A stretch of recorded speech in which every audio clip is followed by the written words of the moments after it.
Hi guys, it's me, Nana. How are you doing? Looks like we're going to be making a wreath, and it's, yes, a fall wreath. Autumn is here, or at least it's around the corner, but definitely it's at Dollar Tree. So we're going to take some fall elements. Now, I didn't use these, and I didn't use these. I had them just in case. But you never know when you're making a wreath what's going to happen. We did use these lightweight pumpkins, as well as these decorative balls. And I definitely used these little greenery that we've been using all summer long. I just love those. I love the color that they bring. And of course, as much flora as we can, with as many colors as we can, because it's not fall if you don't have red, orange, white, yellow, all alongside each other, as well as purple. I mean, all the colors in the rainbow are represented in fall. I think that's why so many people love it. Now, we're going to do something different. We're going to use our glue gun, of course, and we're going to use this wonderful little straw bale of hay and some zip ties. What is anything a DIY without zip ties? And the chenille stems, as well as these beautiful wreaths. Now, they're natural bent wood wreaths. I'm not sure what the material is, to be honest with you, other than sticks and twine and a lot of different kind of elements. Now, I'm just trimming it down to take some of the, I don't know, the hangy down pieces, but not fixing it too much because you want it to be as rustic as possible. And as I said, I'm doing something different this time. I wasn't sure what shape it was going to take. I just knew I wanted 3. I didn't want to make it look like Olympic rings, but I did want to make a home for our special guests. So you take the zip ties and you go from behind the wreath once you decide what shape or form you want it to take on. And it's important to put it in from behind because you don't want that final leftover strip to be showing. So again, I'm taking it and putting it in the strategic spots to maintain the shape that I want. And it's a little bit of wiggly here and there, but all you have to do is go in through the back, out through the top, and then all the way back again and pull that zip tie as tight as you can. And of course, that's the same principle for the final one. You can do this any shape you want. You can do it in any order you want. This is just the order that I wanted for my little house. I have a little special place for a little special guests. And it is a Happy Harvest wreath. So we're going to, again, use all those colors of the fall landscape. But to start out, you always want to make a base for everything that you're going to put on. And I thought this would be the easiest way to start the base because we're dealing with very porous things that are not solid all the way around, and especially our wreath. The wreath has a lot of holes in it, and although it works in your favor, it can also work against you. So I like to lay some foliage down so that it can have something to hold on to. Everything that we put down will have something to hold on to. Now I'm taking the first flower spray and just taking a few pieces out of it to create, again, a base for the arrangement that's coming. I liked to start with a yellow spray because it had all the other different elements in it, like the little beads and the orange daffodils, those kinds of things. Or daisies. I think those are daisies. And then again, I just balanced it out by putting the very same kind of spray on the other side.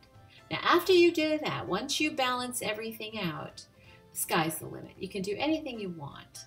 I decided to lay down my darkest color on both sides, of course, but more on one side than the other. On my left-hand side, I decided that that would be my focal, that would be where the largest arrangement would be. And then the right hand side, because it has a special element to it, I didn't want to make it as large. So I'm just kind of trying to balance the flowers out as I put them in.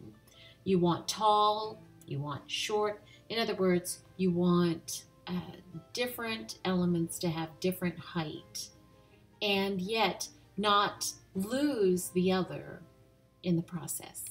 So as you see, I'm just kind of putting in small amounts to begin with.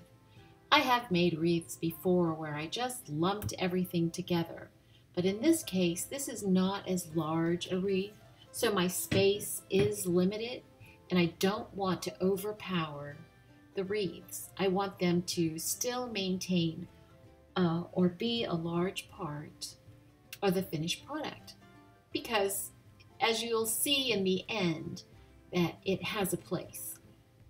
Now I have this bag of just fall leaves, and at first I thought I was just going to put them along my table, along a tablescape, but they actually ended up being a wonderful element in this whole process because I was able to use it again as a base.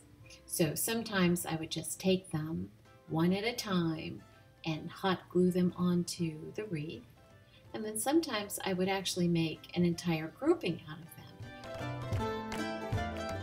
But anyway, here I'm taking the succulents and I'm using them for a kind of segue or a break in the flora. And I needed something that would help me cut that naturally. So as you can see, I'm kind of creating a pick out of those leaves by taking part of one of those stems that held the flowers, putting a little hot glue on them, and then just layering the leaves that came in those bags, you know, the singular leaves. And as you can see, I just kind of put them together as if they would be on a branch, and then putting them underneath the flowers, and it just kind of starts the break. Also has a nice contrasty color, and my succulent doesn't look like it was just thrown on top of everything. So I have another one where you can see the fall colors coming to life. I love these succulents because they're so versatile. They can stand alone, or when you add them to something like this, it just creates a whole new focal point, a break for the eye, and it's just beautiful. Anyway, so now we're just going to start introducing the smaller of the flowers, just kind of making a break from that large spray and going on into the next part of this. And that will be, of course, our lovely pumpkins. Now these are nice and lightweight. When I first saw them, I was just so excited. I am so happy with the things that Dollar Tree has put out. And all these fall leaves in the bag. Now the orange one came from a maple leaf spray. It's just a nice, beautiful orange maple leaves. And then I'm lining the center with more of those leaves so that they'll be the background for our pumpkins. Now what I'm doing is creating a spray, and in order to stabilize it, I took some of the leaves from the other sprays and just put it down the center, and then I'm going to hot glue it to the pumpkin as well as to the stick.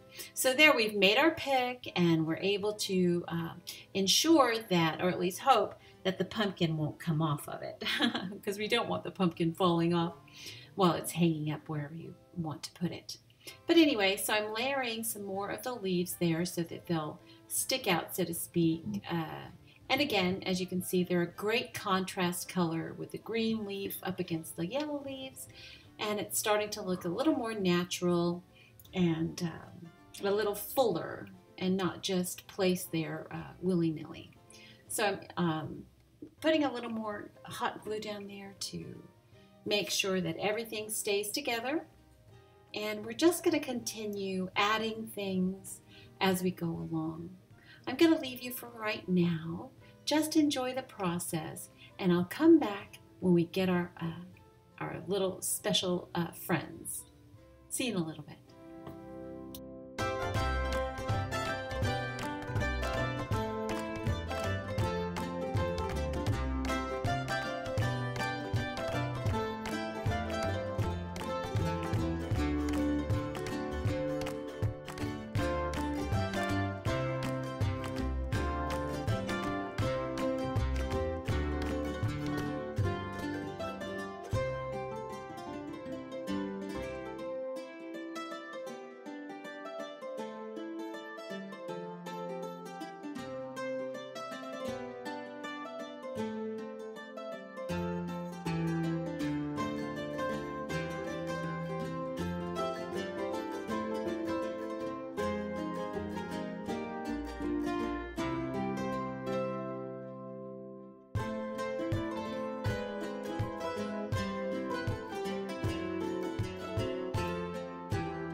Now I'm going to warn you, when I opened our little hay bale here, I realized I might have made a mistake because it had a nice little spray of dust and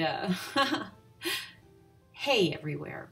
I'm not even sure if this is hay. I'm not quite sure what it really is. But anyway, if you want to, you might want to just try to take off the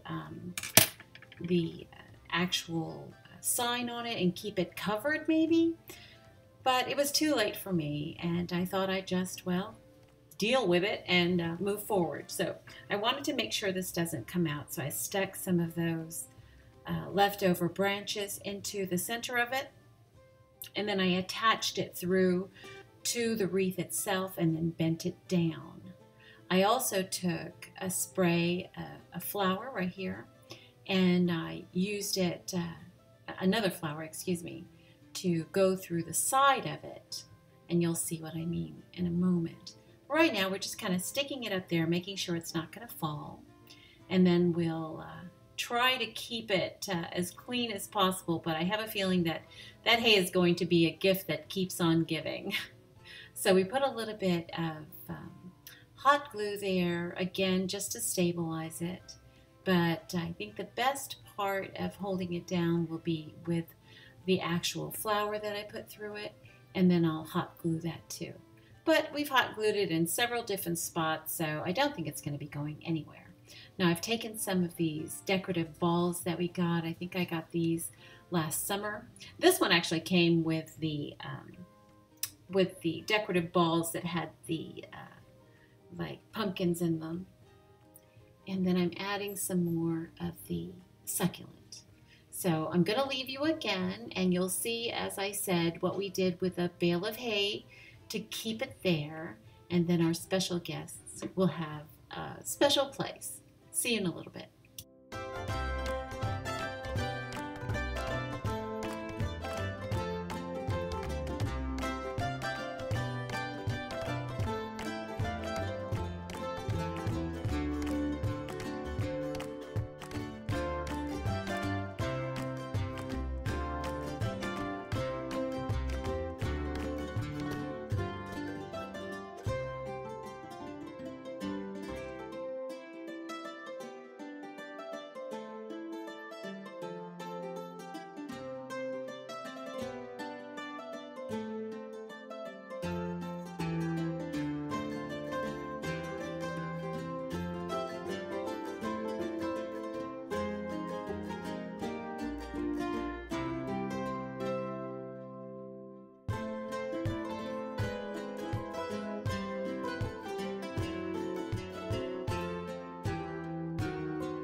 As you can see, it's becoming quite bright. I'm just in love with all the colors that you see here, just as in nature, what we can look forward to when fall finally arrives and brings us all this beautiful color. I hope that you've enjoyed it so far. I'm going to leave you now as we finish it up. And in the end, you'll see that I'm just going to attach a zip tie to the back. And the important thing to note when you do that, just make sure that it balances. Also, when you put the special guests on their little seat, you're going to want to pick it up every now and again to make sure that they're sitting upright, because when you're working upside down like this, or excuse me, flat, you can't tell that they might lean too far, and they do have a lot of ceramic, so they're kind of top heavy. Also, make sure that you glue their feet to the bale of hay to give them, or to keep the feet from flopping from side to side. But from here on out, you're just going to see that we're going to enhance the wreath with different types of colors and flora. So just keep going until you think you're done. And in the end, I put on the, what do we call these? They used to, they look like what used to be squash, and they do that drying process. But anyway, it's just to add interest and to give it a little break for the eyes. Adding the succulents is just another way to add color and texture. So as you can see, it is lovely. And if you wanted, you could actually turn this into a tablescape so easily. But I'm going to leave you again, as I said. Please enjoy it. If you enjoyed the video, please subscribe, and know that we're going to be bringing you a lot more colorful projects. So many things in the works, but more importantly, our Halloween surprises. So again, thank you for watching. I hope to see you again soon. And until then, keep that color coming into your life, because ready or not, here comes fall. Bye for now.